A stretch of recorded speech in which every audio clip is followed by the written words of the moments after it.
Հարգելի դիտողներ, մինչ տեսանյութին անցնելը խնդրում ենք սեղմեք լայք և բաժանորդագրվեք մեր ալիք։ Շնչելու օդ չկա, մենք մեծացնում ենք վատառողջ սերունդ։ Ռուբեն Հախվերդյան։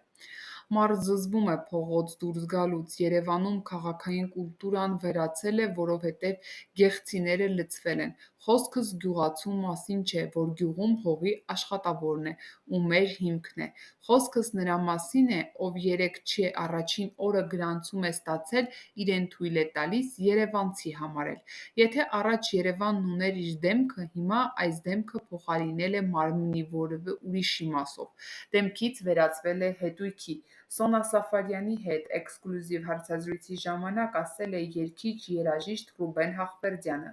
Նրա կարծիքով իրավիճակը փոխելու համար երիտասարդությունը պետք է կրթվի։ Շնչելու օդ չկա, մենք մեծացնում ենք վատառողջ սերունդ, էկոլոգիայով ոչ ոք չի զբաղվում, չկան պրոֆեսիոնալ մարդիկ, որ խիստ օրենքներ ունենանք, մենք ապրում ենք հետամնաց հասարակության մեջ, ասել է Ռուբեն Հախվերդյանը։